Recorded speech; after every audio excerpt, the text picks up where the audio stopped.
green audit, the environmental or a green audit, and a hostel audit or an energy audit.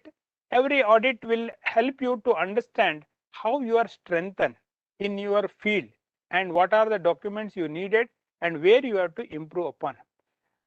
Looking into those guidelines, what I feel is that physically fit, mentally alert should be the slogan for the IQAC. The government of India is bringing out one nation, one data. For me, as the officer from the NAC, my colleague Dr. Shrikant Swami will endorse that the one nation, one data with the government of India is bringing out.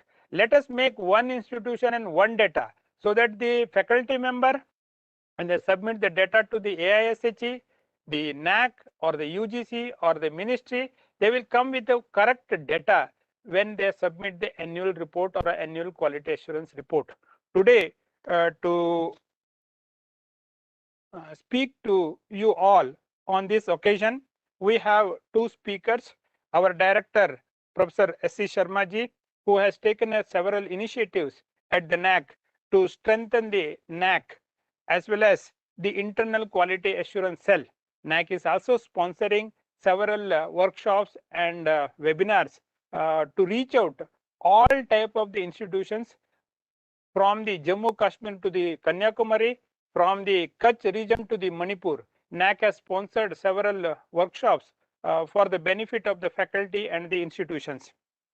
Today, our director will be speaking on the internal quality assurance cell. After that, our colleague Dr. S. Shrikant Swami, the academic expert, research analysis wing of the NAC, who has got the rich experience as a principal of the college as well as the worked in the university as a research wing. As a professor, he will be sharing on the IQAC and its role in quality assurance with reference to the benchmarking.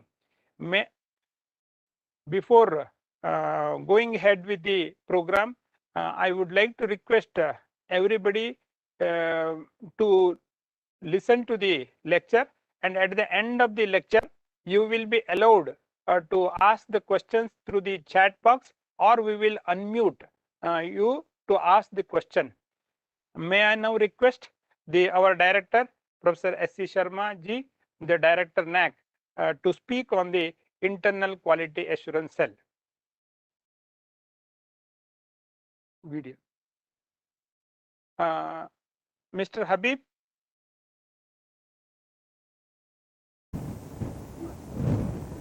Namaskar. Today's lecture series is on internal quality assurance cell. And again, I am grateful to my colleague, Professor Shrikant Swami, for all the trouble that he has been taking continuously in organizing this Upanyasa Malika. Well, NAC proposes that every accredited institution should establish IQAC, that is Internal Quality Assurance Cell, as a post-accreditation quality sustenance measure. This IQAC cell is a very important organ of any institution where it monitors, collects, collates the data for the next cycles of accreditation and even at the base of accreditation. The prime task of IQAC is to develop a system for conscious, consistent and catalytic improvement in overall performance of the institution. And IQAC does internalization and also institutionalization of quality enhancement initiative, and its success depends upon the sense of belongingness and participation it can inculcate in all the constituents of the institution. It will not be yet another hierarchical structure or a record keeping exercise in the institution. Then what does it do? It facilitates and participative voluntary system unit organ of the institution. Well, we talk about quality circles. What is this quality circle? The quality enhancement by working out planned interventionalist strategies to remove all the deficiencies and increase the quality, and this is called as quality circles. In fact, this term is used in industries normally, and nothing wrong in using in academic institutions also. The main objective of IQAC is to develop a mechanism to promote conscious, consistent and catalytic action plans to improve the academic and administrative performance of institutions. To promote institutional quality enhancement and sustenance through internationalization of quality culture and institutionalization of the best practices. And strategies. QAC has to evolve mechanisms and procedures like ensuring timely and efficient progressive performance of academic and administrative and financial tasks, relevance and quality of academic and research programs, equitable access to and affordability of academic programs for various sections of society, which is very important. We have vulnerable geography, vulnerable population. For everything there is this equitable access is important. And integration of modern methods of teaching and learning, credibility of evaluation procedures, ensuring the adequacy, maintenance and functioning of the support structure and services, research sharing and networking with other institutions in India as well as abroad. And now some of the important functions of IQAC: development and application of quality benchmarks, parameters for various academic and administrative activities of the institution. It facilitates the creation of a learner-centric environment conducive to quality education. This is important. And arrangement for feedback response from students, parents and other stakeholders. Dissemination of information on various quality parameters, organization of inter and intra-institutional workshops, seminars, etc., documentation of various programs and activities, and then acting as a nodal agency of the institution, which is very important, collecting and collating and analysis of all the data. This is most important thing. And the benefits of IQAC: it enhances the quality of higher education, internalization and quality culture, provides sound base for decision making to improve institutional functioning, and it acts as a dynamic system for quality changes in higher education. Now, what is the composition of IQAC? This is already known to all of you. There will be a chairman, a few senior administrative officers, 3 to 8 teachers, 1 member from management, 1 or 2 nominees of local society alumni and students, 1 or 2 nominees of employers, bar industrialists, etc., and 1 of the senior teachers as coordinator. This is the composition of IQAC. And role of the coordinator, IQAC coordinator, is crucial in ensuring that effective functioning of all the members. The IQAC coordinator may be a senior, a competent person with rich experiences and exposure to quality aspect, and he or she will be a full-time functionary or a senior academician, and of course secretarial assistance will be provided by the HEIs. Operational feature of IQAC: quality assurance is a byproduct of the ongoing efforts of an institution to define its objectives and chalk out work plan to achieve them, and also specify the checks and balances to evaluate the degree to which each of the tasks is fulfilled. A big task is broken into number of small tasks, and then all of this will collate with 7 criteria keeping in mind.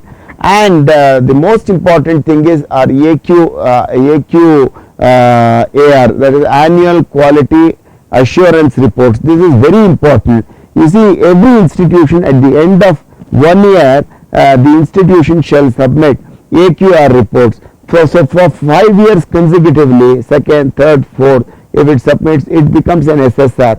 Therefore, AQR may be a part of the annual report it shall be approved by the statutory body of the higher education institution such as syndicate, governing council or whatever, executive council, board of management, etc., and also monitor the quality enhancement and sustenance measures undertaken by IQAR. This is a very important thing. And then the data templates, AQR and certificate of accreditation regularly upload and report on its activities. The general observation of IQACs can develop quality culture and developing benchmark and practices, good practices, and then directly institutionalize research on continuous quality enhancement. IQAC can coordinate a number of activities of the college. See, a lot of things can be done, mentoring and getting feedback from students. So this is a very, very important concept. In fact, the whole of accreditation, the main genesis depends on the IQAC cell. It collects, analysis, research, and also improves the quality of the institution. If the quality of the institution improves, the societal improvement happens. How? Because the students who come to a good institution will imbibe the good practices and values, and thereby the whole gamut of the higher education system, overall it increases. And I am once again thankful to my colleagues in NAC, and in particular Dr. Shrikanta Swami, who is a pioneer in the field of higher education. Thank you very much. I wholeheartedly wish all the higher education institutions all the very best. Namaskar. Thank you.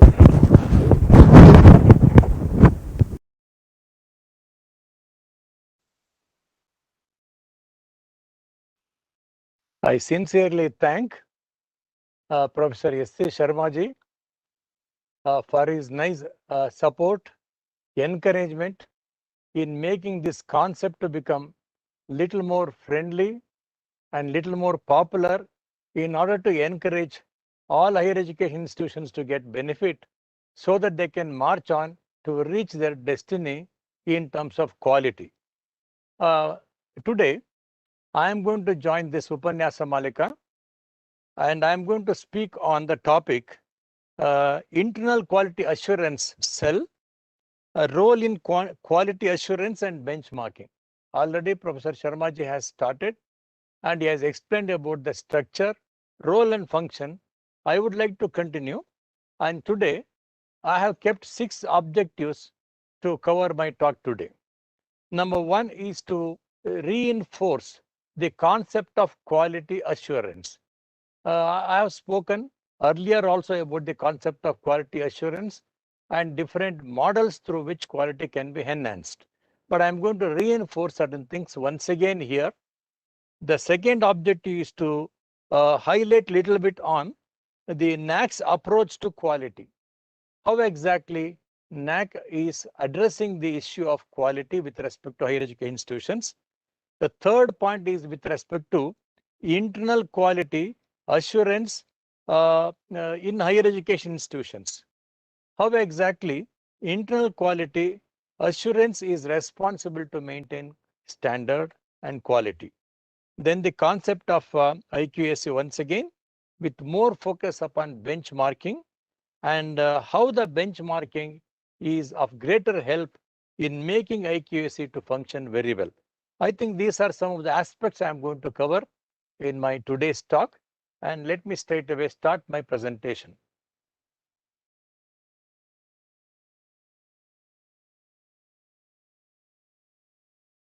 Yeah, I think we'll be just sharing that.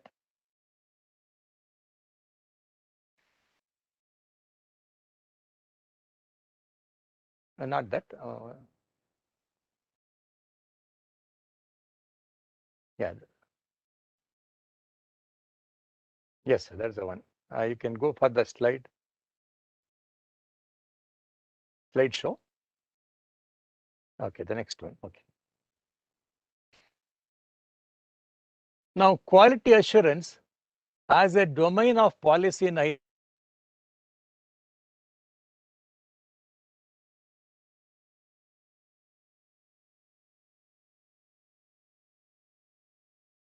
is that we can trace the concept of quality assurance maybe a century back. People have attempted to explain the quality, maybe influenced by industries.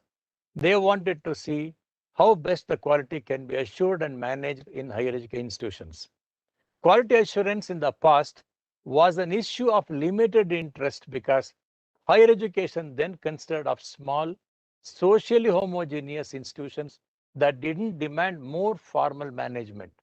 There were only few people who were afford to go for higher education. They were sending their children.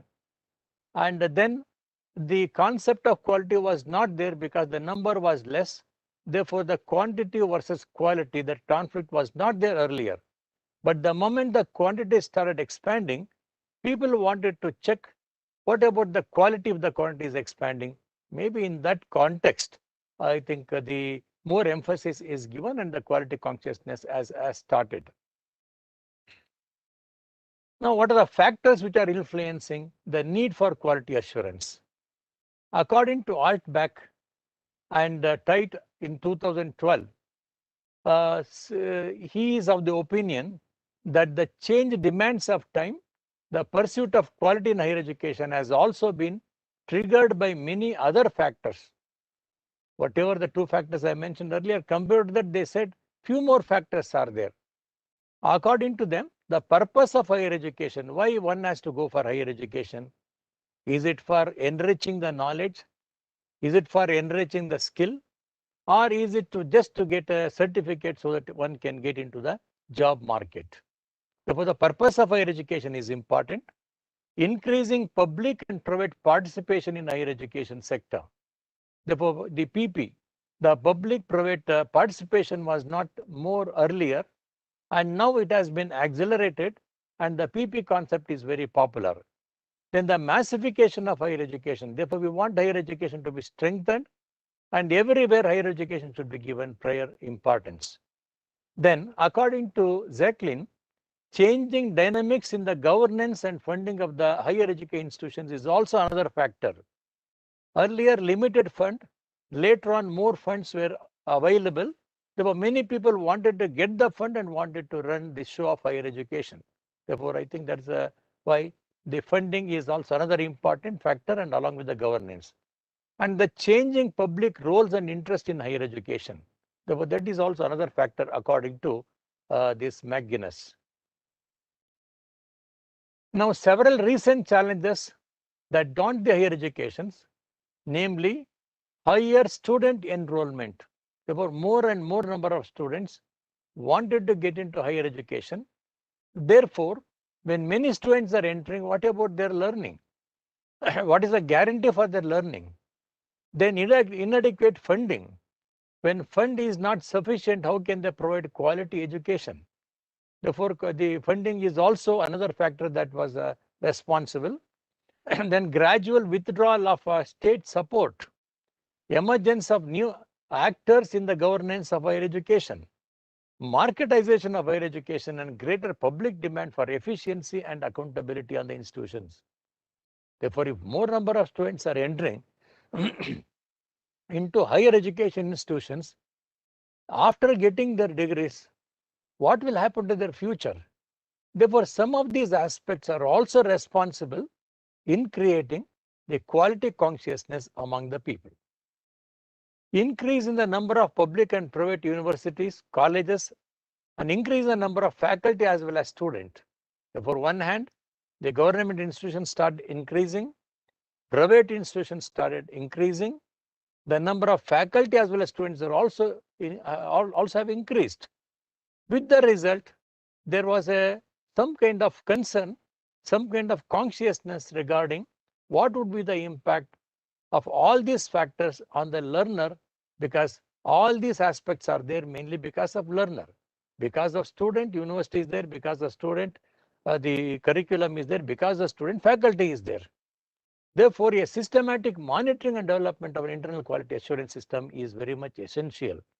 Therefore, many experts said, all right, when you are administering education, when you are managing education, by enrolling the students, then it is your responsibility to monitor the whole show so that the quality is addressed properly and the outcome or the products who are coming out of higher education institutions, I think they'll be having a lot of demand in terms of the job market so that they can settle and they can contribute for the society.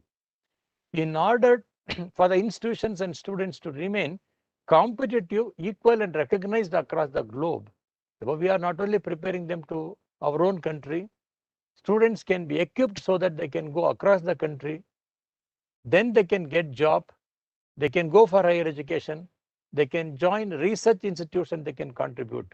Therefore, all these factors somewhere responsible in making the people to have that quality consciousness. Quality assurance in higher education, few more points I would like to address here.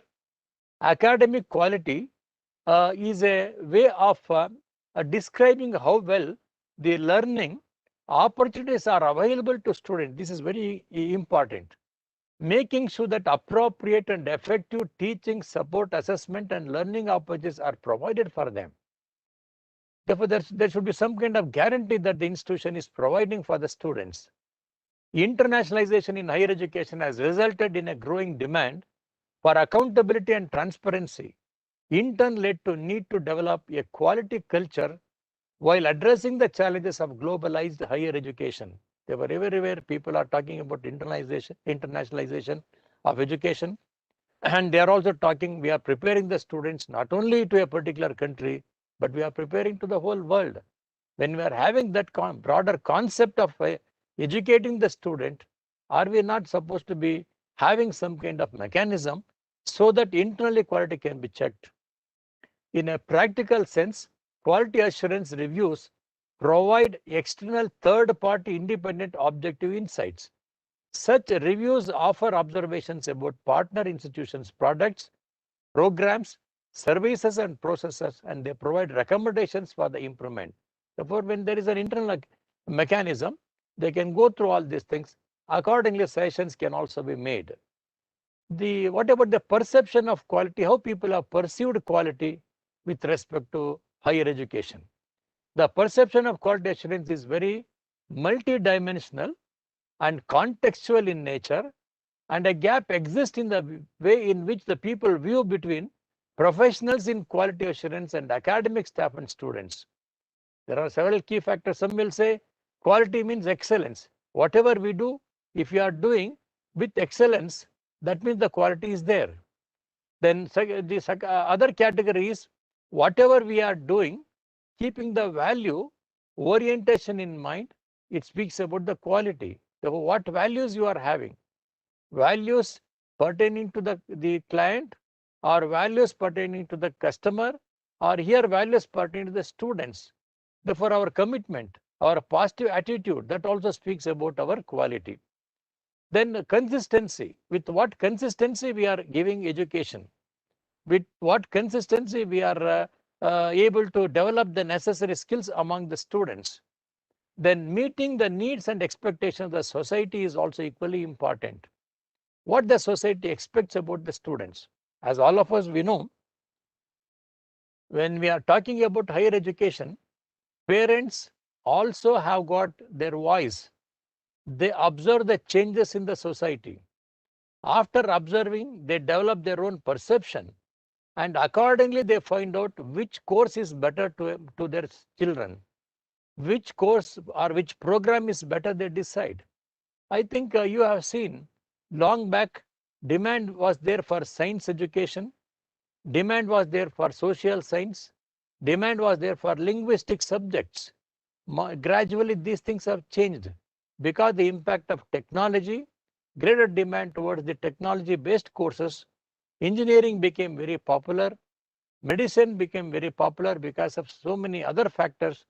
Therefore, somewhere or the other, we should be very conscious that the course, whatever we are running, we should be very conscious that parents are there, other stakeholders are there to judge the quality, and unless we meet the expectations of the society, expectations of the parents, therefore whatever the education that we are going to give may not be accepted, may not carry any kind of value in terms of preparing the students for tomorrow's society.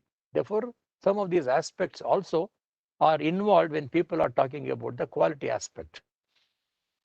Now, the concept of quality in higher education also viewed in this way. A common framework for a quality assurance model would provide consistent assessment of learning design, content and pedagogy. Experts said for higher education, students should be benefited. Students means what content you are providing to them. How do you manage your learning input or methodology or pedagogy to teach the content to them? That is in terms of pedagogy, that counts. Therefore, quality means with more emphasis upon the teaching and learning.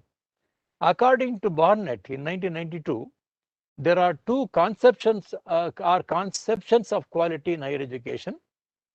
The first one is called the tacit concept or implicit concept of value. That's why we say our education should be value oriented, value based education. The moment when we say we provide value based education, that means it is tacit, it is implicit that the quality is there. The second one is intellectual property in academia. That means whatever education we are providing, I think the intellectual property rights it gives scope for means you are providing the students all the necessary facilities so that they can create a new knowledge, create a new model, so that these new models or the new knowledge, whatever that they are going to create, will be original means I think they can also claim that they are creating something very new. In that way, one is value based, the other one is about the knowledge or the skill based, where originality will be there that contributes much. Thereby they can claim that whatever the original knowledge, skill that they are creating, they can be claimed in terms of intellectual property aspect. Now, the other conceptions of quality is the performance conception, in which higher education is seen as a product with inputs and outputs. In systems approach, we always believe in the three components.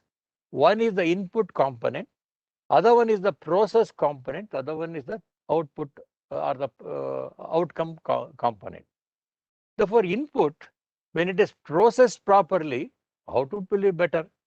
Therefore, people will say, depending upon the performance, we can judge about the quality. Depending upon the product, we can judge about the quality. That's why when we observe the students closely, students who are coming out from a grade institutions, I think you can just generally draw some conclusions that, oh, these students are having update knowledge, they have got better skills, they have acquired different types of skills, they can manage any kind of problem, they have got problem solving skills, their cognitive skills are so good. In that way, depending upon, it is something like asking the student, tell me your higher education institutions in which you have graduated or you have got your master degree. I will tell you what type of student you are and what type of knowledge and skills you are having. Therefore, somewhere we have to keep this point. Performance is equally important. Performance is an important indicator. In this view, the quality of our higher education is measured in terms of performance as captured in performance indicators. Therefore, so many types of performances institution is doing, but indicators are there. And therefore, performance indicators, if we can address, if we can check, if we can measure, if we can assess, and then if we can grade, I think through that it is possible that the institution, whether it is maintaining quality or not, we can come to that conclusion. Another conception of quality in higher education is the faculty-student interaction. How the freedom is given for the faculty to interact with the students. How freedom is given for the students to interact with the faculty. How students are empowered. I think this is very, very important. 20, 30 years back, students going to higher education institutions where they had less freedom. I am not generalizing, exceptions may be there, but 20, 30 years back, students' level of learning was not so high. Therefore, simply they were going and giving notes. It was very common. Most of the students were depending upon the notes. Spoon feeding was there. But now there is a radical change. There is a significant change. Students are more responsible. They also prepare well in advance and they go. And some of the students are capable of acquiring the prerequisite knowledge may be equal to or slightly higher when compared to some of the staff members, may not be exaggeration in some fields. Therefore, there is a paradigm shift that has happened after 20 or 30 years. Now, I think the responsibility of the student is also quite high because the exposure is very good. Therefore, another indication is the teacher-student relationship, the teaching and learning process that happens in higher education institutions. As I discussed, some of these aspects should also be taken into consideration if an institution wanted to say that it is a quality institution. Now, the quest for quality is another concept. I think we also will speak about it. A different definition as offered by Mayhew, Mayhew, and his friends in their book Quest for Quality. That is the title of the book. That's a quest for knowledge, quest for quality. These are the common words we are seeing, but it is the title of a book here, wherein they have mentioned quality undergraduate education consists of preparing learners through the use of words, numbers, and abstract concepts to understand, cope with, and positively influence the environment which they find themselves. That's why we say in psychology, the purpose of teaching is to bring in desirable changes in the behavior of a learner. Our purpose of giving education is to bring in changes in their behavior, preferably bringing in desirable changes in their behavior should be our concern. That's why we use so many kinds of inputs we give through numbers, through illustrations, through concepts, through theories, through laws, through models. We are going to give so much of input. With all these things, the students will be acquiring his knowledge. Then his understanding level goes high, application skill level goes high. He acquires various kinds of skills. With all these things, we say there is a significant desirable change in his behavior so that in any environment he is capable of exhibiting that kind of behavior.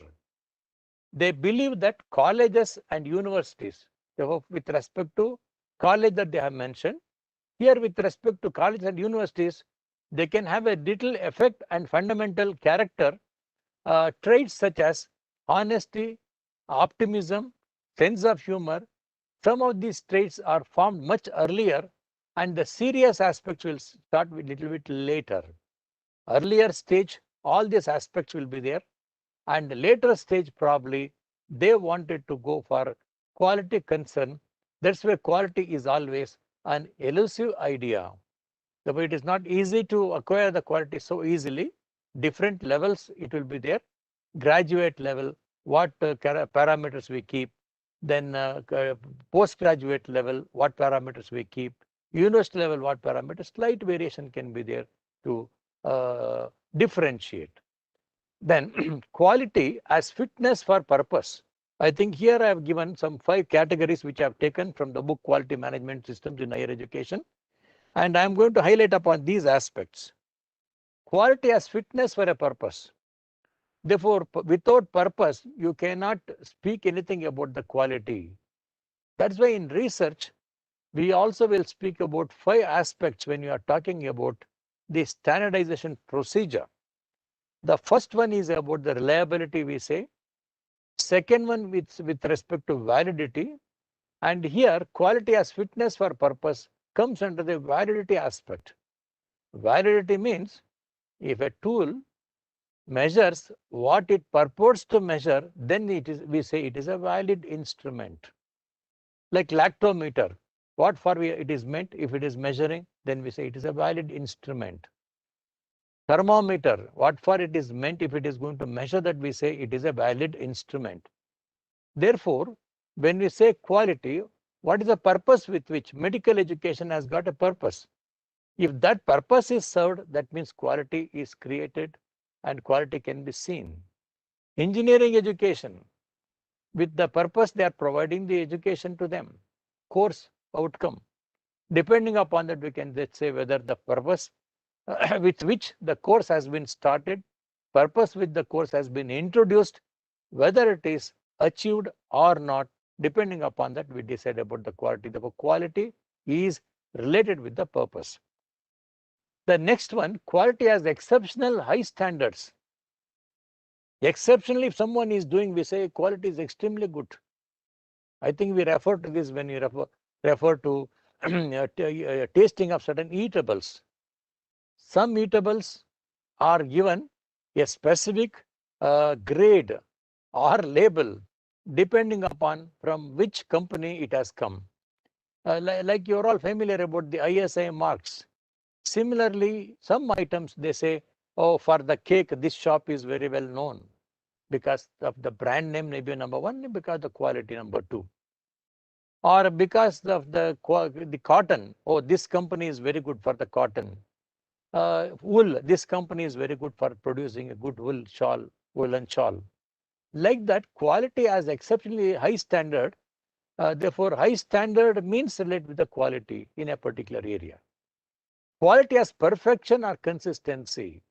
Therefore, whatever people are able to do, perfection is very important. If perfection is good, then we say quality is very good. That's why we say like reliability. If I wanted to measure the weight of a person, if I use a weighing machine, different types, if it is showing different types of weights, then we say this instrument is not reliable because it is giving different values at different time. A good instrument is one which has to yield more or less the same values with lot of consistency. Like that, a good higher education institution is one. If it is providing the consistency, that means it is a good institution. Like we have come across some institutions, they say since 40 years, sir, we are maintaining the same standard. We get lot of 100% result, number one. Then distinctions are more. Then our students, 70 to 80% of our students, continuously all these years we have seen no one is unemployed, one who has gone out of our institution, they say, consistency. Then quality as transformation. The people will say we have transformed. Like some of the pharmaceutical companies, where they do conduct lot of research, they brought lot of transformations in their own research. Earlier, certain aspects they were not able to address. Like we always refer to this COVID-19, that some virus, ultimately, initially they say no medicine for this. But thanks to our scientists and thanks to our people who are working day and night in the laboratory with lot of sacrifice and commitment, they say, sir, wherever there is a problem, there will be a solution. We are positive. We are optimistic. We are going to find solution to this problem. In that way, they are going to provide that. Therefore, quality as a transformation means wherever you see some kind of transformation from level 1 to level 2, level 2 to level 3, we say quality. Sir, earlier we started as a degree college. Now we have got PG courses, one level of transformation. We started with the PG courses. The research wing has joined, the level of transformation. Then quality as value for money. The quality as value for money means our students are paid very heavily because our students are branded as good students with lot of update knowledge, specialized knowledge and skills. Therefore, many people will say students who are coming out of our institutions, they'll be given jobs very easily. Not only jobs, jobs with high salary. I have come across students with ordinary BBA, they used to get a salary much more than a very good specialized doctor is getting at the initial stage. Doctors at the initial stage, what salary?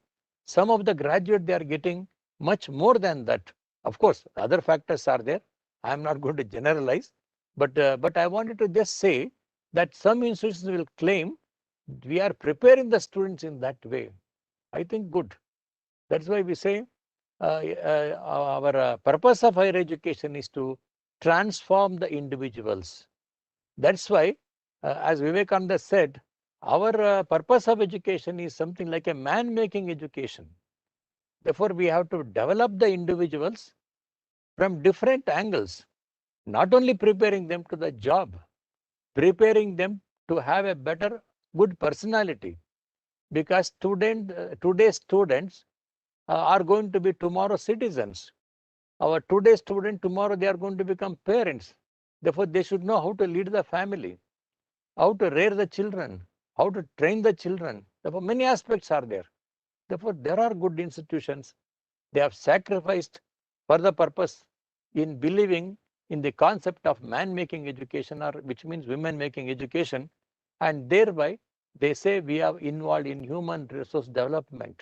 So friends, I think very nice concepts here I have discussed, and most of you may be familiar about all this, maybe knowing much more than this, but the message is very important that quality can be judged in terms of various other factors or other indicators.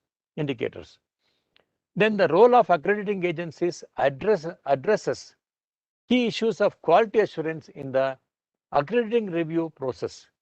Looking at the criteria different agencies use in judging the different criteria, rather than starting with the single definition of quality. I think that's why we know how exactly the NIRF, while giving the rank, what parameter that they are considering, and what parameters NAC has considered, what parameters that NBA has considered. You see some small variation because the way in which you have believed philosophically, accordingly, we have developed the criteria and the parameters.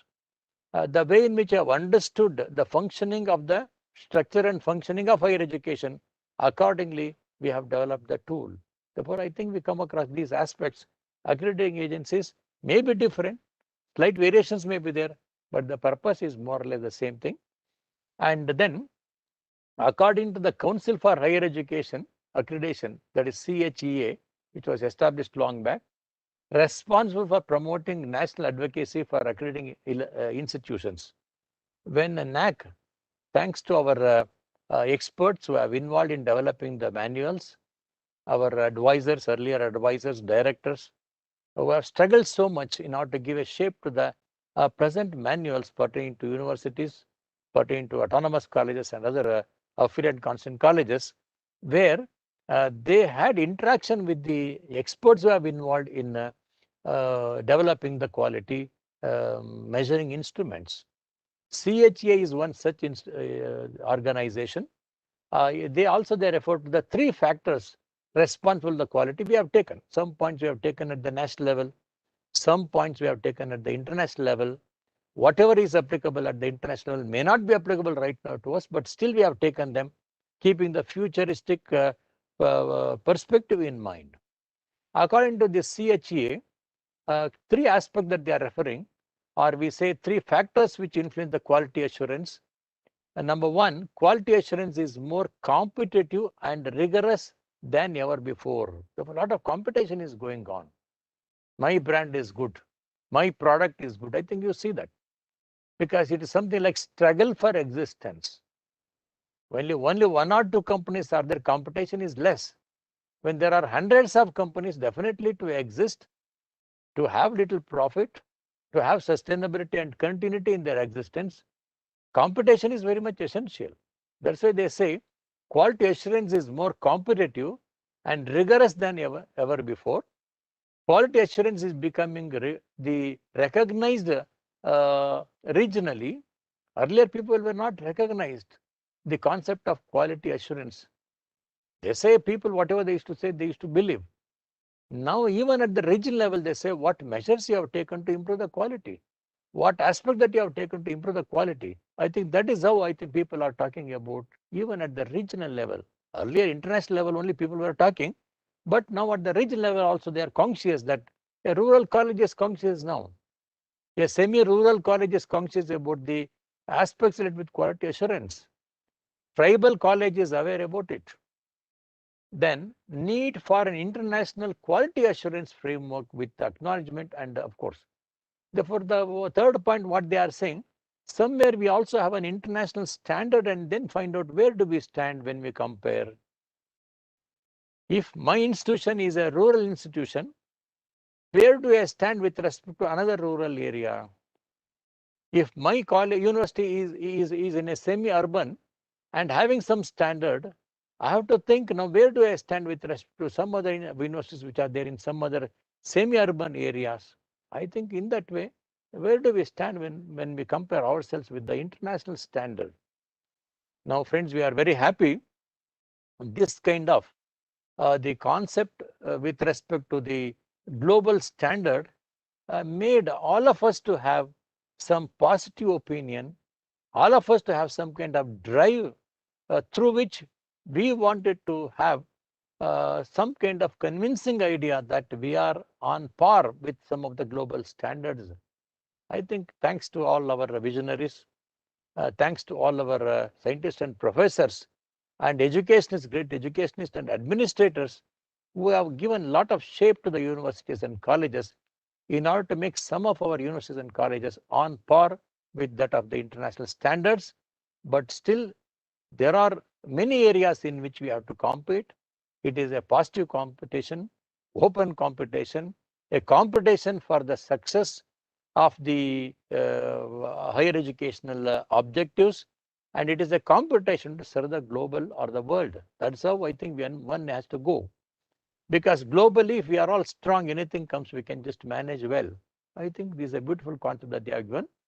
Program offerings across international boundaries require students to, of course, the last point, they say students should have freedom to register himself with 2 or 3 universities and different programs, because some students may be capable of getting and doing certain things simultaneously. Some of them are capable of doing certain things simultaneously. Therefore, why do we prevent? Why can't we encourage? Therefore, in that way, the global organizations have said some of these factors responsible for quality. And one more point, I think the last point under this quality, I would like to stress upon few more points. Accreditation is a review of the quality. Therefore, how do we check the quality? Now, coming back to our procedure, therefore, accreditation, through accreditation, it is possible that we can measure the quality. That is how we are using accreditation process in India, and pertaining to different courses, different agencies are there to give accreditation. Accreditation is a review of the quality of higher education institutions and programs. An institution or program is granted accreditation for meeting minimum standards of quality. They have defined 1, 2, 3, 4, 5. If you are here, you will be given this. If you are here, you will be given this. In that way, many parameters have been taken. Some standards have been fixed. Accordingly, we go. One common accreditation theme is quality assurance assessment and continuous improvement. Therefore, they say, if you say yours is a quality organization, show us the assurance. Then show us some kind of continuous improvement. All of a sudden, 1 year you got 100% result and 1 year 100% placement. Next year it has come down to 70, 60. That we may not appreciate. Always we go for consistency. Accrediting agencies have developed standards and procedures to guide institutions in the process of voluntary commitment to continuous improvement by way of application of accreditation. So once your institution is accredited, I think you are in a safer zone, because the accreditation process will train you and it will empower you how you have to address the quality issues. It will train you. Next year, what you have to do. Second year, what you have to do. Third year, what you have to do. Like that, the moment when you go for accreditation, then the next few years, before you could come for the next level of accreditation, you will be given lot of tips, will be given lot of support. I think that's why people are happy and they are coming for the first cycle, then to the second to the third and fourth cycle they are going. These standards are used by review committees as the basis for judgment and to make recommendations and decisions. Therefore, many review committees are there.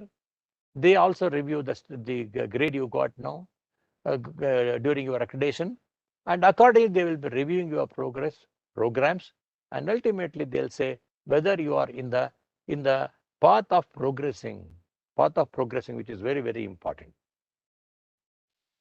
Now, next approach for quality is quality of higher education is determined by a number of factors, both extrinsic and intrinsic, and already we have discussed about that.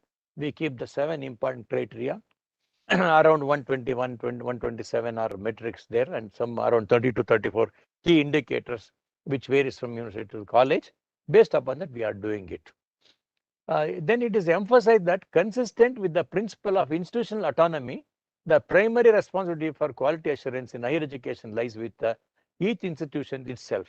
So academically, we say, don't worry, you are managing the show, you are running the institutions. Therefore, maintaining the quality is your concern. Even in our house, some function we wanted to organize, some guests are going to come. Are we not preparing ourselves to clean the house, arrange the things, whatever we are having, and putting a lot of effort in order to give some kind of aesthetic appearance so that those who are coming outside will appreciate? Therefore, whatever we do is internal arrangement, internal mechanism. Like that, there should be some kind of accountability, and internally the organization should keep uh, interest, by means of which it expects that this is how I think we are preparing to address the quality, especially in the area of academic side, which conveys other people that we are in the right path to show the quality. Now, after having said all these things, now the accreditation, let us say you have undergone for accreditation, you got the grade. What is next? Therefore, since it is a continuous process, they say, externally we have come, we have accredited, now we are going back. Peer team will leave the institution. Afterwards, you have to give a big show. For another 4 or 5 years, you have to struggle. Once when you come for the second cycle, you have to prove yourselves. For that, I think peer team members will give a lot of tips, feedback, suggestions based upon the SWOT analysis. Under that, the NAC insists that please establish a cell known as the Internal Quality Assurance Cell, or IQAC is very, very important. It is mandatory that all higher education institutions should establish the IQAC.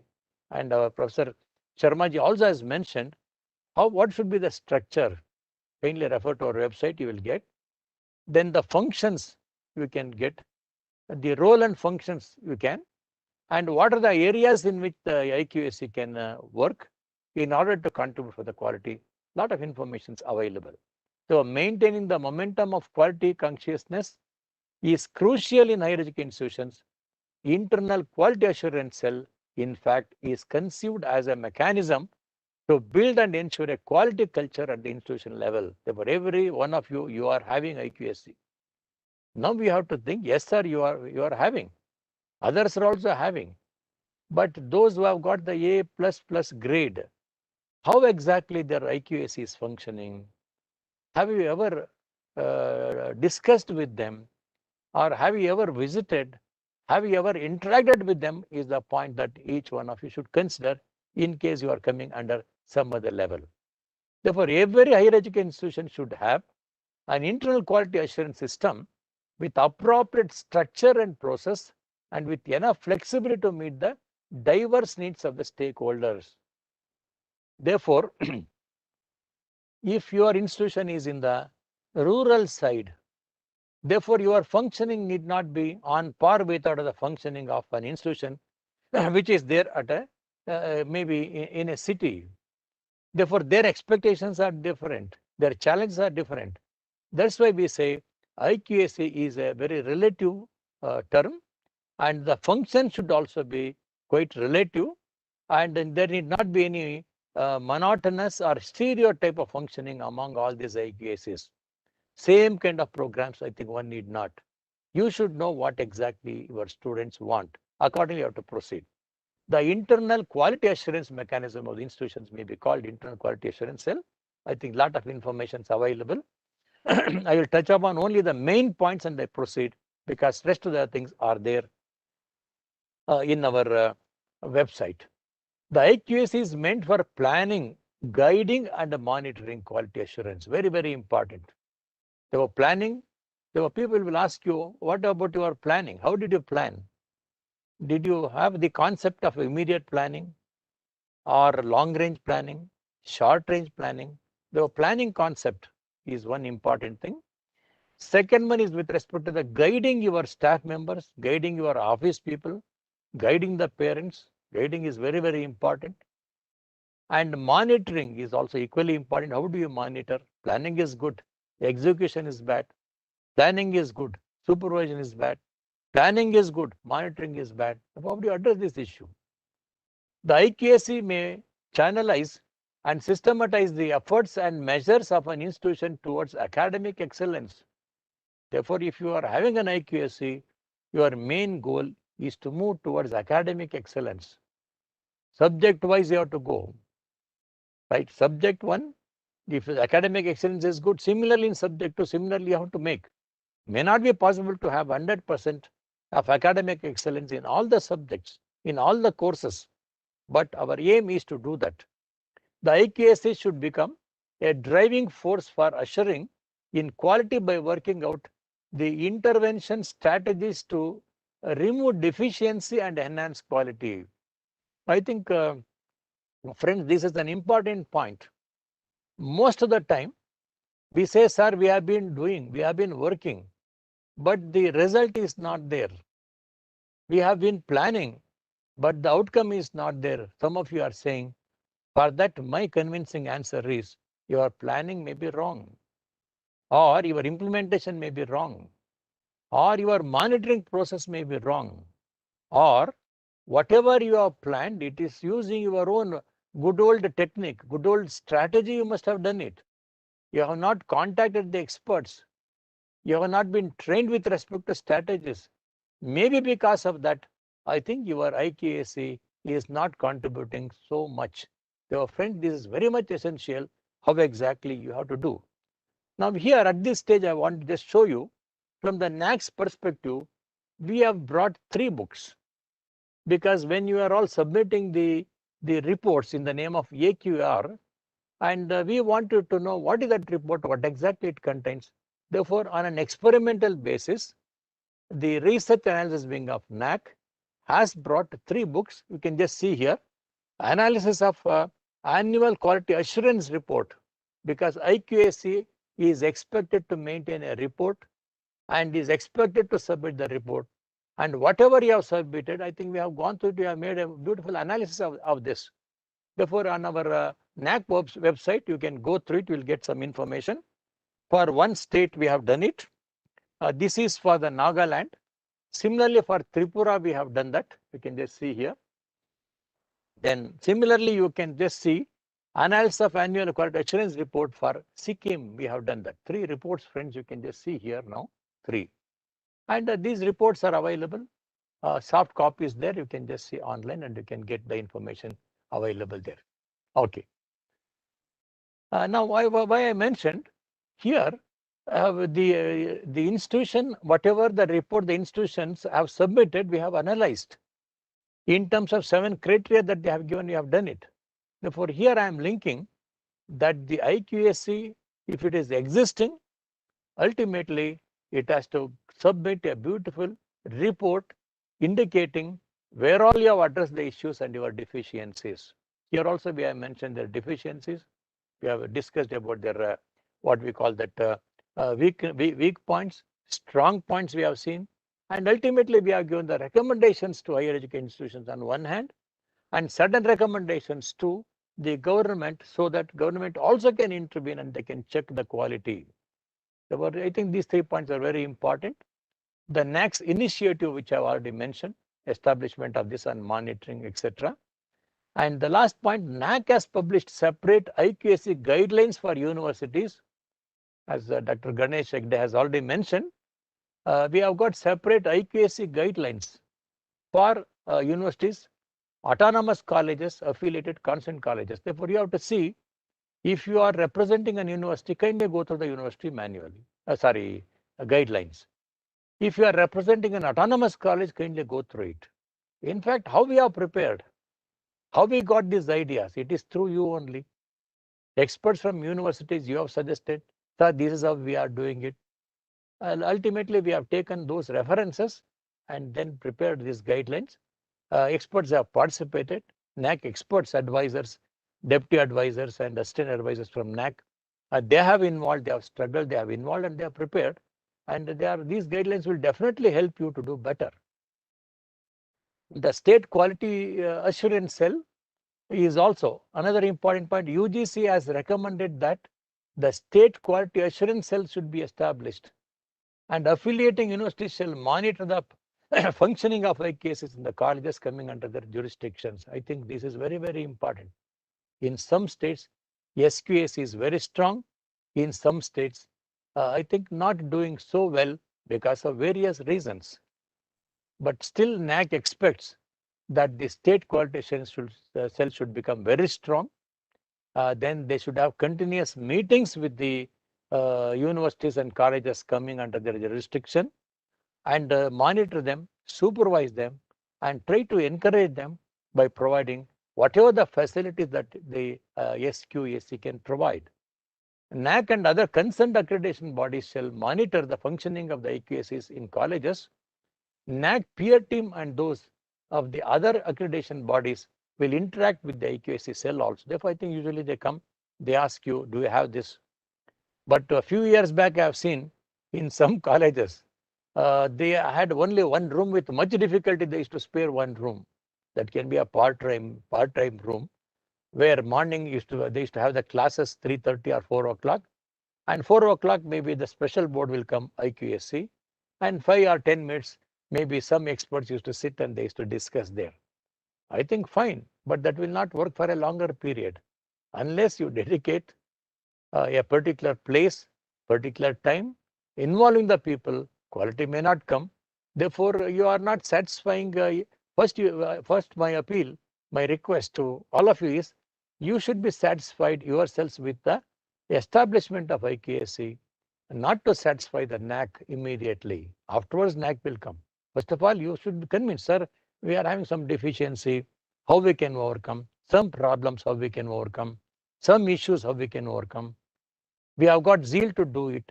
These are the strong areas where we can do certain things. These are the weak areas. Where to address? You want a place, you want a structured body to address, take note of all these things.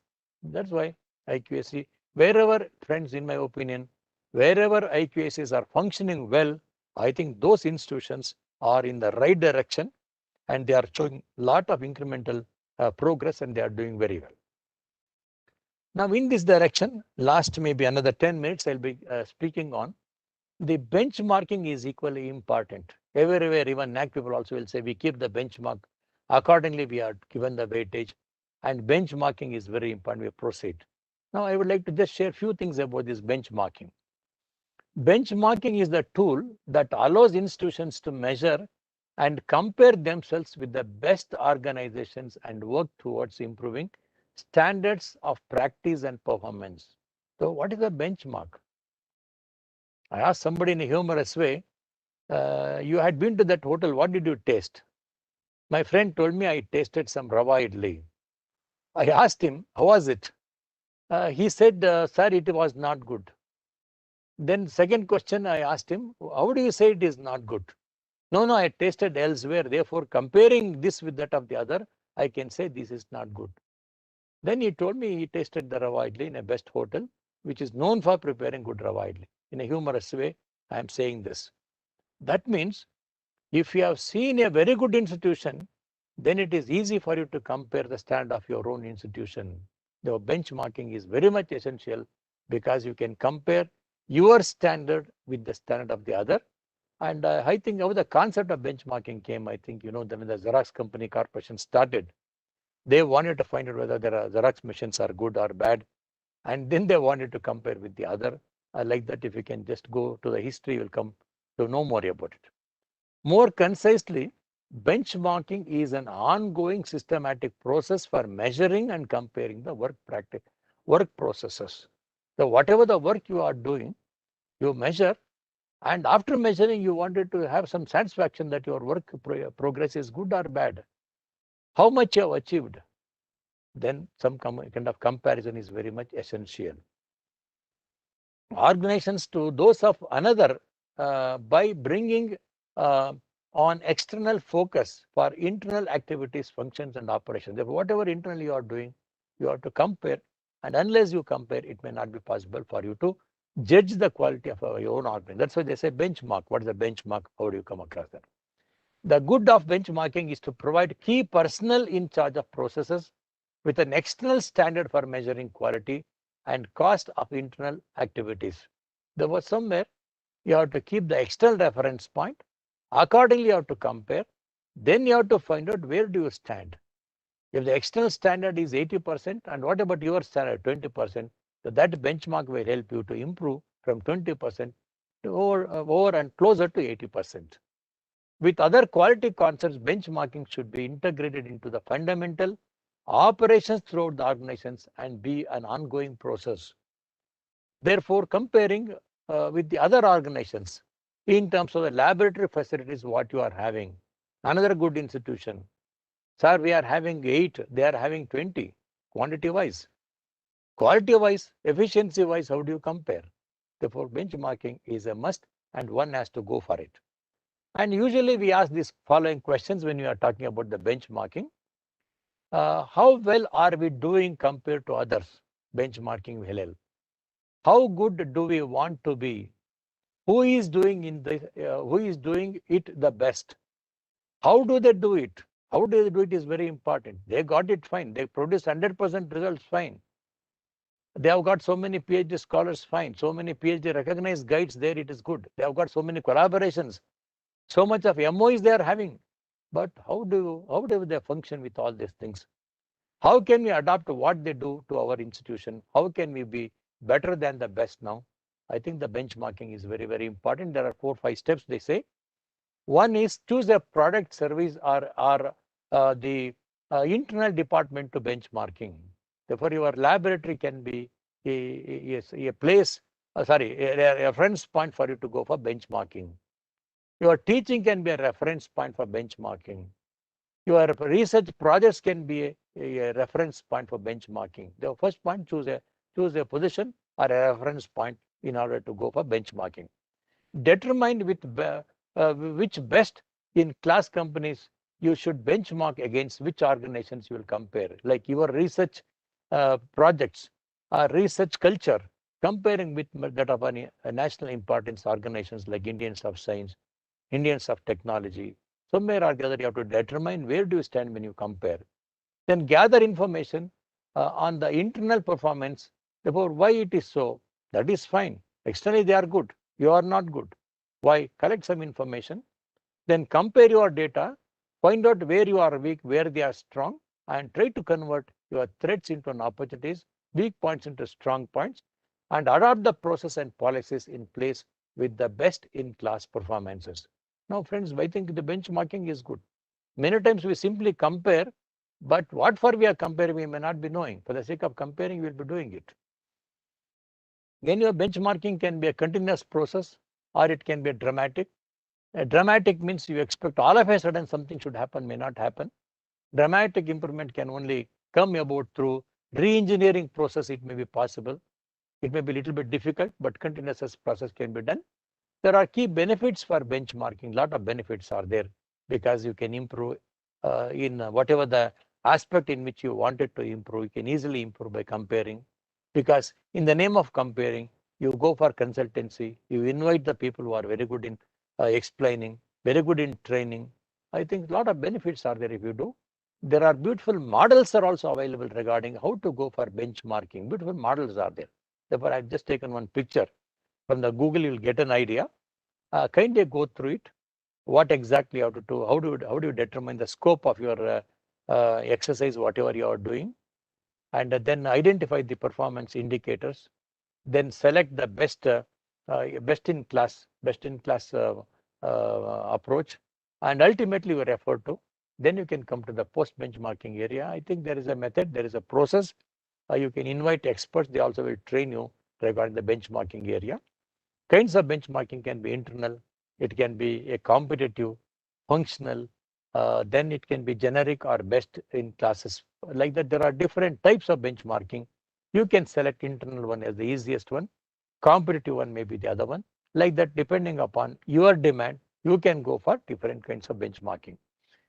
Then the role of IQAC in benchmarking, already I have mentioned why IQAC should concern with benchmarking, because it is the job of IQAC to refer to the benchmark, and accordingly we expect it to improve upon. That's why we are relating benchmarking with the IQAC, ensuring timely, efficient and progressive performance of academic, administrative and financial tasks. All the 3 can be taken. Academically, you can compare. Administrative wise, you can compare. Financial wise, you can compare.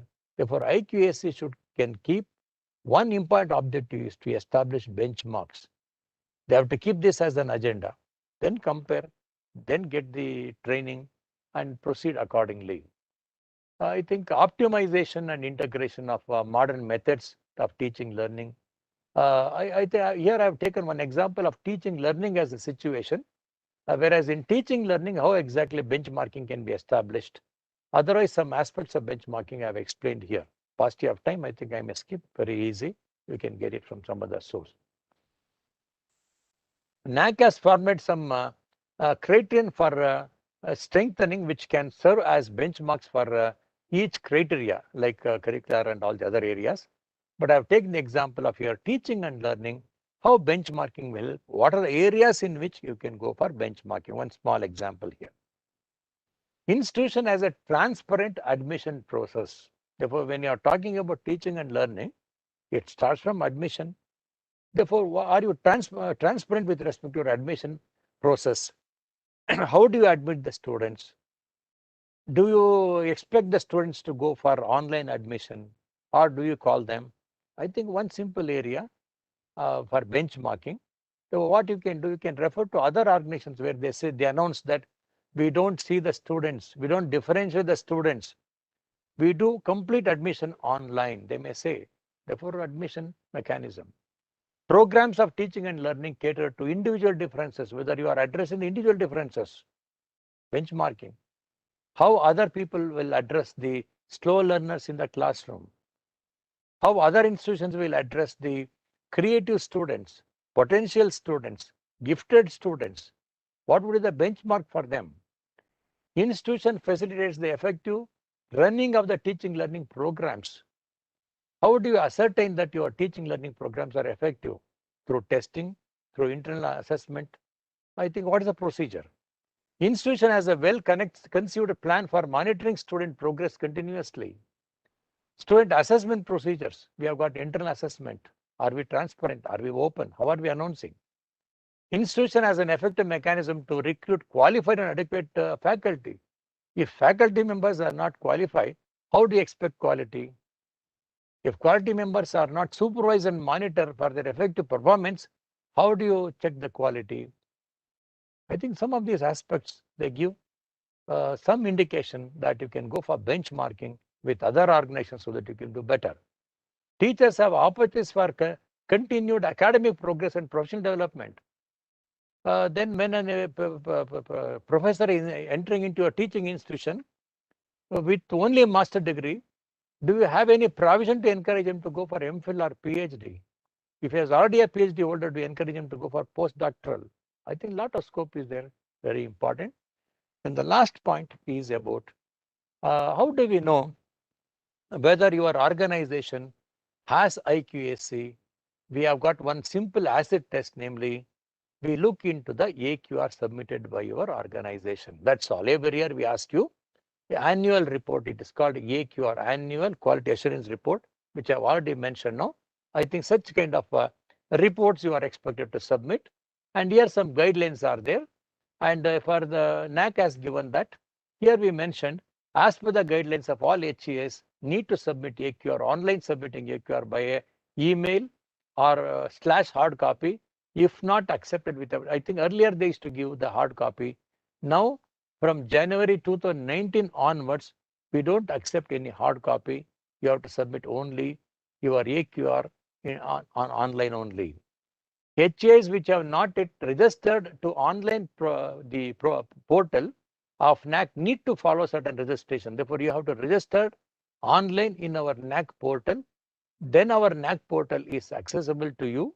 Then through that you can just submit your AQR. HAs registered in new processes need not registered again.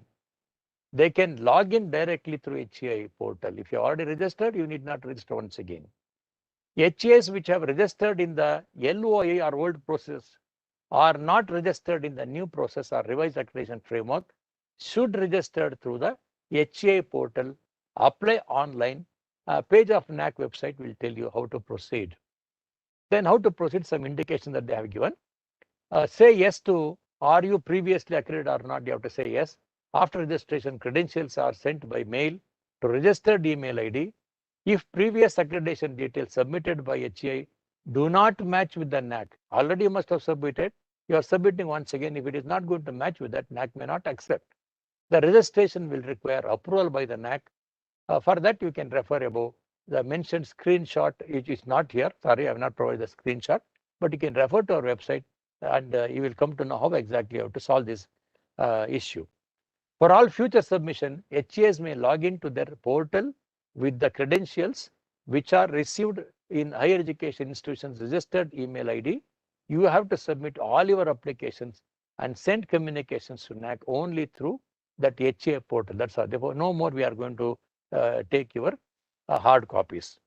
After logging into the HA portal, click on manage AQR and then select. That's the procedure that they are saying, how exactly how to proceed. Some details are there. After entering details, few field will be pre-filled. Remaining fields need to be filled. After completing part A, click proceed to part B. Part A is with respect to your general information and part B is with respect to your academic details in terms of criteria and other aspects. Then field details can be viewed by clicking the view field details link in some pages. Procedure is there. After submission of the AQR, NAC officers will review and comment. Now, friends, this is very important. Earlier used to submit and some of the principals used to ask, sir, we have submitted, what happened? Usko kya ho gaya? We are not able to get the feedback. Now our NAC officials will give you, they will review, they go through it and they give some kind of feedback to you so that you can enhance, because every year's report is equally important. To view the commits of submitted AQR, select AQR review details in the menu. Therefore, if you go, if you can select the review, then whatever our NAC experts have given information after going through your AQR, you can definitely get there and accordingly you can act and you can proceed. This is applicable to all HEAs which have been accredited by NAC. After registration, the AQR will be available in HEA portal under the manage AQR menu. Whatever you have submitted, first year, second year, third year, fourth year, everything will be there on that portal. Whenever you want, you can look into it. Whenever NAC experts wants to see, they also can access to it. The academic year displayed in the portal under the manage AQR menu for filling AQR does not consider the report submitted earlier by email. Therefore, whatever you have submitted earlier in the email, it may not consider. You have to register, go to that portal, then only it will accept. No, sir, I have sent the AQR details in my previous email, that they may not accept and you may not be able to proceed with that approach. After submission of AQR, it will be verified, NAC, and clarification may be asked regarding the data information provided. Therefore, after submitting, you also can contact. We have got other details also, like you can go to our reception. Then through them, you can contact 192, 193, help desk people. They will tell you the status, or they will connect you to the concerned officer. He will inform you about that. Or we are also having in the portal only support/help desk. If you go to the registered portal, then I think you can access, raise your query, and it will be addressed. Then during clarification period, HES can edit their AQR. Sir, I have submitted. The NAC experts have given some feedback. Based upon that, you can edit that. Therefore, edit their AQR based on the clarification requested, or may provide the reason for 0 or nil. You can provide data for any of the metrics. You start entering, you will come. Please contact our experts, help desk people. They will also help you. The last date for submission of response will be 15 days from date of clarification requested. Therefore, they ask you to provide the clarification, 15 days time, maybe within that you have to submit. After re-verification of the response submitted by the HEA, AQR will be finally accepted. For each cycle of accreditation with validity period of 5 years, HEAs have to submit only 4 AQRs. Therefore, you have submitted, your accreditation is over, submitting AQR. Till the next accreditation, only 4 reports. If you have submitted 4 AQRs, then you are eligible to come for accreditation. In case of extended validity by NAC for HEAs with A grade in 3 consecutive cycles, wherein the validity period is increased to 7, the HEAs have to submit 6 AQRs. Friends, 5 years duration is there. For some people, it is 7 years duration. Wherever you have got 5 years duration to come for the next accreditation or next cycle, submit 4 AQR. Then wherever you have got 7 years period, submit 6 AQRs. I think that's also very clear. All accredited higher education institutions have to submit AQR regularly to NAC. On completion of the academic year, HEAs have to submit the AQR on or before 31st December of every year. Therefore, we are saying better you submit every year, 31st of December. And I have given two examples here. If an HEI is accredited on 16th September 2019, let us say you have been accredited on 2019. The HEI need to submit the AQR of 2018 and 19 before December 31st. Kindly read. The second one, it means previous complete academic year 2018-19 only should be taken, and that data should be given before December. Another example I have given, if an HEI is accredited on 12th March 2020, the HEI need to submit the AQR of 2019-2020 before December 31st, 2020. It means previous completed academic year 2019 and 20 data should be given, or activity should be projected there. Now, if you want, you can take the picture of this slide and you can just go read once again and you will understand, or else you can come back to our NAC website, the consent place, you will come across all information. After registration, the AQR will be available HA portal under the Manage AQR menu. Therefore, go to the Manage AQR menu. Whatever you have submitted, you can see there, whether they have accepted or not accepted any comment, everything can be seen there. The academic year displayed in the portal under the Manage AQR menu for filling AQR does not consider the report submitted earlier by email. I have already told. After submission of AQR, please do not submit anything through email. If you submit through email, it may not. Special cases, you can contact the help or go to the registered portal with the support/help desk will come across. After submission, it will be verified by NAC and feedback will be. Now, quality system deployment is must. Advanced quality planning is a must. Comprehensive quality manuals are very important. Use of quality cost of plan and implement is equally important. Involvement of non-production operations, failure mode and need-based effect analysis. I think here somewhere they also use the word internal quality assessment system. I spoke about internal quality assessment assurance cell. Similarly, there is one concept known as internal quality assessment system. In that system, what all you can do, they have given some information. I think I have provided this as an additional information like policy and process for quality assurance, approval, monitoring, and periodic review of the programs and awards, assessment of students, especially in terms of continuous comprehensive assessment, quality assurance of teaching, like that. It is an extension of our IQ-AC. Then public information can also be provided, because sometimes if you are having IQ-AC system, you can also put certain things openly in your website. We call it as public information. Like if you are having a code of conduct now, you can put it on your website. If you are having a green concept, then you can put it on your website. If you are having a policy on health issues, health-related issues, insurance-related issues, something which is common and helpful to the students, you can put it like that. The system also will help you. Then this is what I wanted to share with all of you. I thank for your nice participation, and I thank each and every one of you for your involvement in making us to motivate. I heard this time more number of people have registered. Kindly continue with this kind of participation, which will be like win-win, where we are going to share and get some satisfaction, and you are going to gain the which you are applying. Thereby for institution a very good name as well as fame. Thank you very much. Now we move on to question and answer session. Thank you.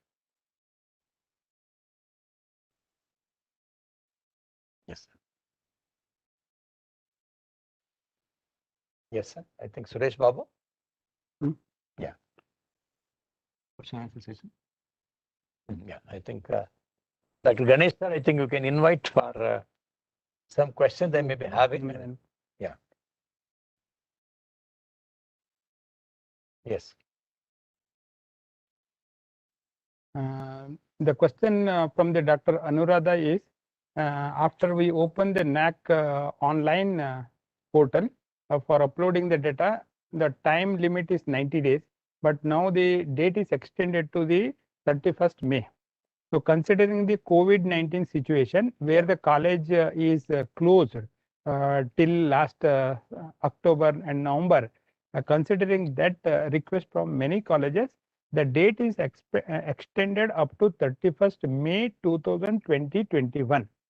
And those colleges who have not submitted the AQR of the 2019-20, 18-19, 16-17, 15-16, all the previous AQR, the colleges can submit till 31st May 2021. So you can communicate to the institution that let them submit. NAC will accept the thing. For the academic year, NAC has given an issue of the circular stating that the data which is related to the 2019-20 may be considered up to the December 2020 data. As we are considering for the self-study report, the same has been extended to the annual quality assurance report also. Okay, next question we can take. Due to the close down of the college during the lockdown, the students are not allowed to attend the physical classes even after lifting the lockdown. Correct. Many activities have not been carried out. Therefore, we end up answering nil or zero. That may affect the scoring. Kindly guide us. It's not just the scoring. You must have conducted the online classes. If you have conducted the online classes, maybe Zoom or the WebEx or any other Google platform Meet. or Google Meet. So kindly make that classrooms link to give it to the NAC so that the activity conducted by the institution will be considered for the evaluation purpose, like teaching, learning and evaluation, any other of the matter which has comes from the college. The validity of the cycle 1 ends in August 2021. Then can the SSR include the details of the 2021? As much as possible, SSR will have to be uploaded before the completion of the 2021. For the institutions which ends in the 2020-21, we request the institution to give the data up to the 1920. That means the academic year 2019-20 is the last the year which you will completed. That means December 2020 till that one you can give the data for the assessment purpose while submitting the self-study report to the NAC. So due to the COVID-19 situation, NAC has given a circular in the NAC website stating that once the government of India lift stating that the COVID-19 situation we have come out, after that the 3 months will be given for the institution to apply to the NAC. Till such time, the validity period of the accreditation of the particular institutions will going to extend. So this is the notification has been given already in the NAC website. Green audits, sir, which agencies will you suggest for eco audits and in higher education? Our suggestion is to the every higher education institution in a particular state, when you conduct for a green audit or an energy audit or a environmental audit, whichever the way you can call that one, the pollution control board will be there in a particular state. You can take the help of that particular pollution control board, and one of the professor or the senior faculty from the environmental studies or a geology or a botany who has been good in the green audit or energy audit, if he has got some good sign of that one, that person and one of the your faculty you can keep as one member, that will give you the consolidated what to call audit, which audit is only to help you to improve upon the green audit or an energy audit or an gender audit. All the audit will help you to improve upon. Is any role to IQAC to maintain the peace in the college and around the region of the college? As per the UGC, there are several guidelines will be coming from the UGC. It may be the student the cell, or it may be the ragging or the hostel facilities, or any other things which is related to the peace and harmony. It may be the, suppose 30th January, we are conducting the Matrix Day on the Mahatma Gandhi, or it may be the any other day which you will be conducting for the peace and harmony. Those things can be mentioned in the IQAC report. We just got an A grade from the third consecutive time in 1st March 2020-21. So we can submit 1920 AQR till 2020-21 May. Is it right? Yes. You have the time up to 31st May 2020-21. You can submit the 1920 AQR accordingly. In teacher education colleges, which AQR format to be prepared for the 17-18, 18-19, 19-20 and 20-21. For the AQAR of the teacher education institution, we suggest that as the manual has come recently, and manual for the teacher education has been implemented from the NAC from the academic year 1920 only. Hence, we request you to use the for the AQAR purpose. I repeat, for the AQAR purpose, you can use the general college AQR format for the academic year 17-18, 18-19 and 19-20. From the 2021 onwards, there will be a separate guideline which is available in the NAC website. For those teacher education institutions need to submit from the academic year 2021 onwards in the teacher education AQAR format. Ganesh, here, last time, last time, sir, they have asked one question, especially for teacher education. The 2019 onwards, we are asking them to submit online. Yes, sir. Some of these institutions, because of various reasons that they could not come for accreditation. Sir. Now, since the NAC is opened and NAC has got the manual, they are interested to come. But they say we have got earlier AQRs which you have not submitted prior to 2019. Sir. What shall we do with those AQRs which we have not submitted? I think they want little clarification. Those institutions which have not submitted the annual quality assurance report prior to the 1920, they need to submit in the previous format. We call as the, in the NAC format, there is a three format will be available. One is university, autonomous college and the affiliated college. All the things what we have done from the academic year 2021 is that we have merged with the self-study report. That means as the self-study report is there, in the similar way, miniature we have created with all questions in the AQAR. For the year 2015, 16, 16, 17, 17, 18, 18, 19, those institutions which are not submitted, those are in the teacher education institution particularly, they need to submit affiliated college prior to that the thing which is available in the NAC website.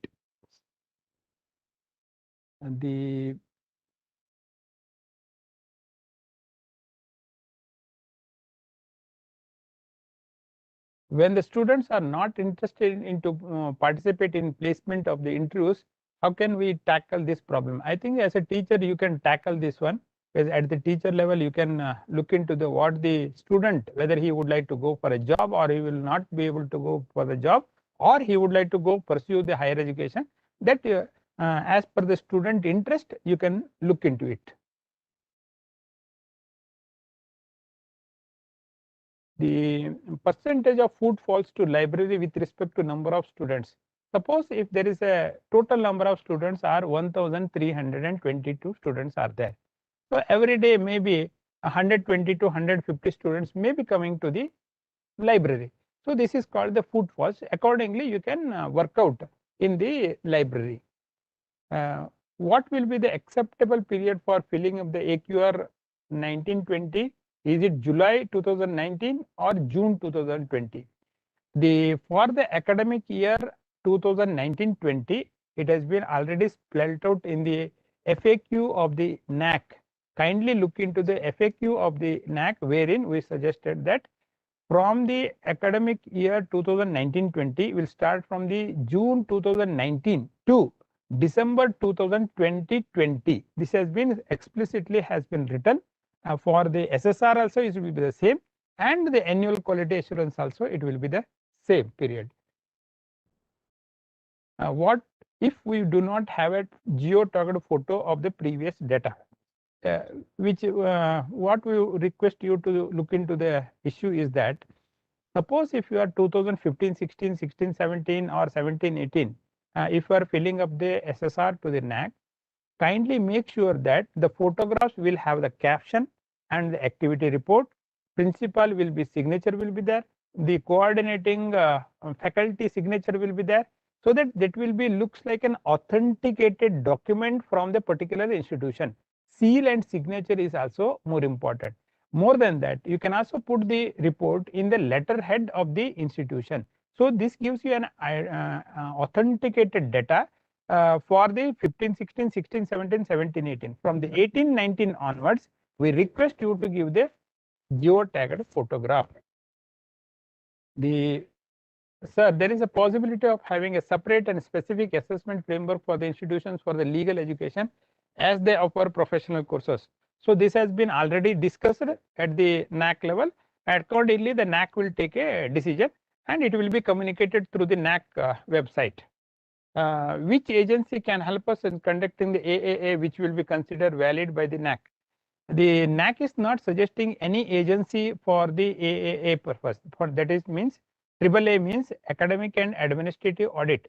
It is left to the particular university or a college to look into the how the team can be constituted, and there is a guideline or a small note has been already put on the NAC website. You can look into it. Please suggest some measures for improving the NAC scores for a single discipline college. Thank you for your enlightening session. For the single faculty colleges, you have to comparative, as Professor Srikant Swami has already suggested.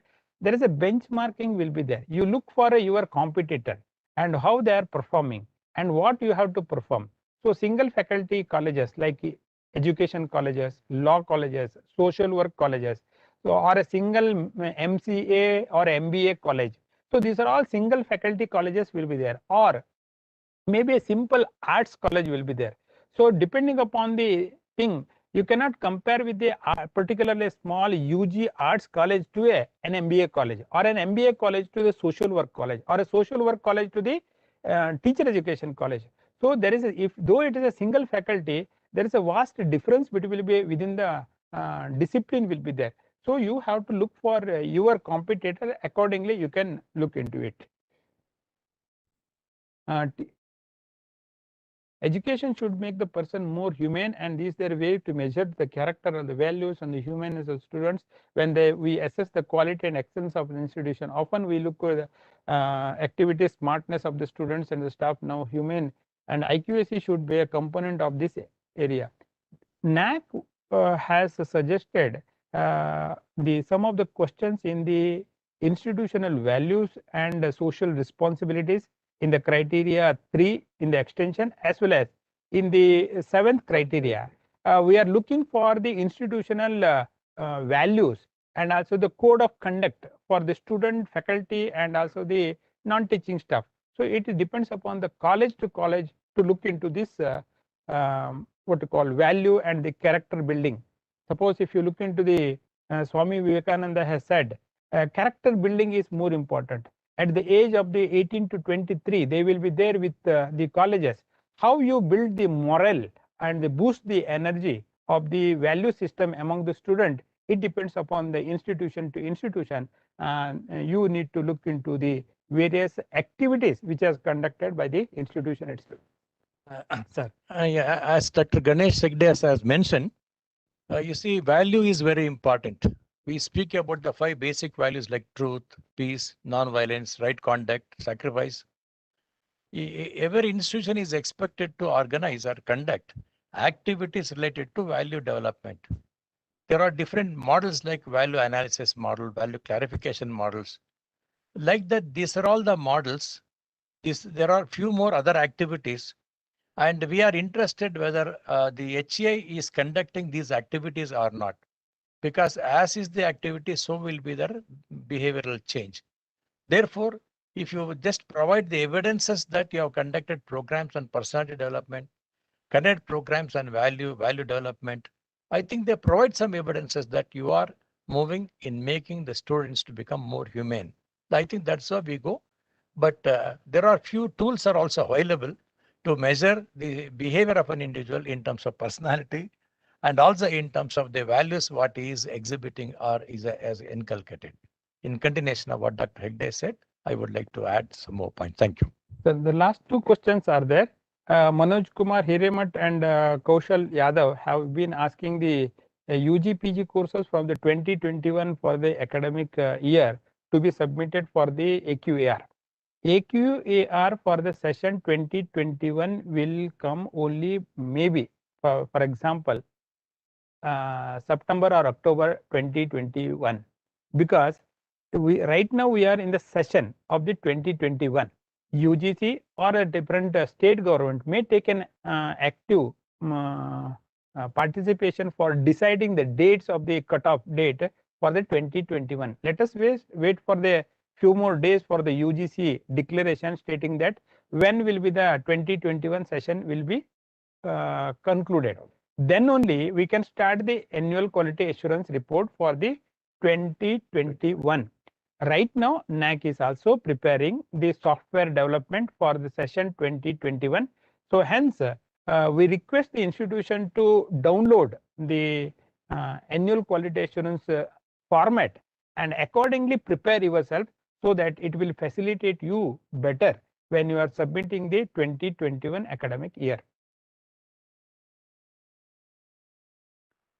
Can we use the 2021 format for 17, 18, 18, 19, 19, 20? No, you cannot use the 2021 format for the 17, 18.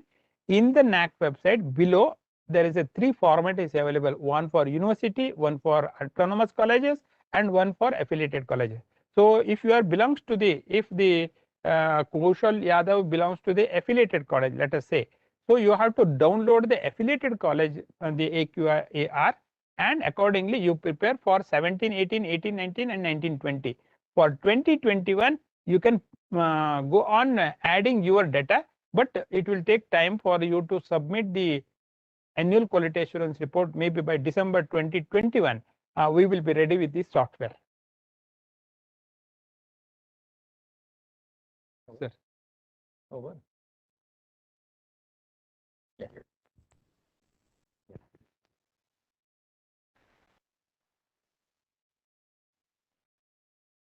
May I now request my colleague, Dr. Vishnu Mahesh, to propose the vote of thanks.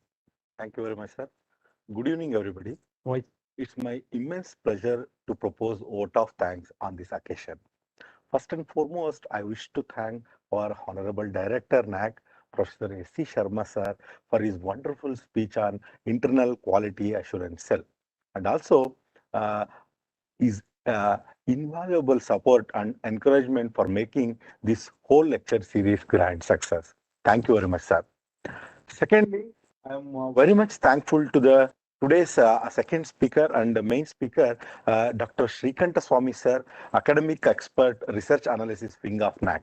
He gave us a deep insight on the IQAC and its role in quality assurance with reference to the benchmarking.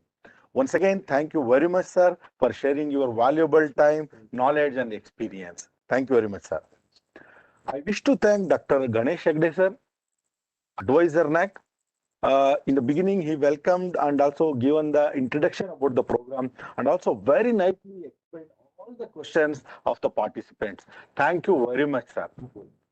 I also acknowledge the contribution of all our advisors, deputy advisors, assistant advisors, and all our academic and non-academic staff of NAAC, and also mainly ICT team, because the ICT team provided the online platform to explain all these things to you. So, and also this program is and success. Thank you very much, who are all supported directly and indirectly to complete this program grand success. And also, I thank wholeheartedly on behalf of NAAC and my personal behalf to all the participants who are all present in this webinar. Thank you very much. Thank you one and all. Good evening. Namaste. Thank you. Thanks to all the participants. Keep on watching the NAC website, and we will be hosting the few more webinar or the Upanyasa Malika. Keep on watching the NAC website and register yourself for the further programs. Thank you. Thank you. Namaste. Thank you, sir. Namaste. Thank you, Suresh. Thank you, Samuel.